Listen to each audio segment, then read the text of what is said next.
ஏன்னா தமிழக வெற்றி கழகம் டிவிகே சார்பா நீதிமன்றத்தோட நேரடி கண்காணிப்புல ஒரு சிறப்பு புலனாய்வு குழு விசாரணை அமைக்கணும்னு ரொம்ப ஸ்ட்ராங்கா கேட்டிருக்கோம்.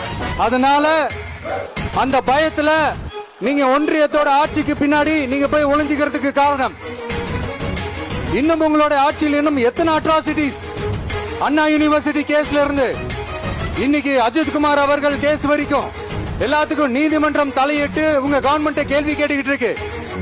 எல்லாத்துக்கும் நீதிமன்றம் தலையிட்டு கேள்வி கேட்கணும்னா அப்புறம் நீங்க எதுக்குங்க சார்?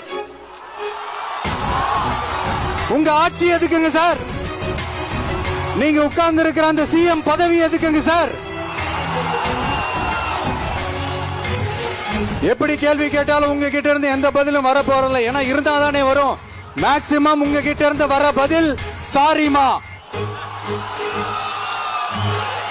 தெரியாம நடந்துருச்சுமா, இல்லனா நடக்க கூடாதது நடந்துருச்சுமா, சாரிமா, அவ்வளவுதானே.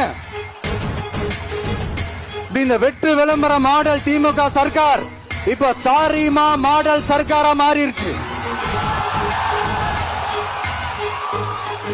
இப்படி இருக்கிற இந்த இன்எபிலிட்டி கவர்மெண்ட் இந்த ஆட்சியை விட்டு போறதுக்குள்ள நீங்க செஞ்ச எல்லா தப்புக்கும் பரிகாரமா சட்டம் ஒழுங்க சரி செஞ்சே ஆகணும்.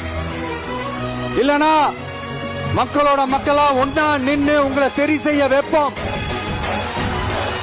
டிவிகே சார்பா அதுக்கு உண்டான அத்தனை போராட்டங்களும் எடுத்து நடத்தப்படும். தேங்க்யூ.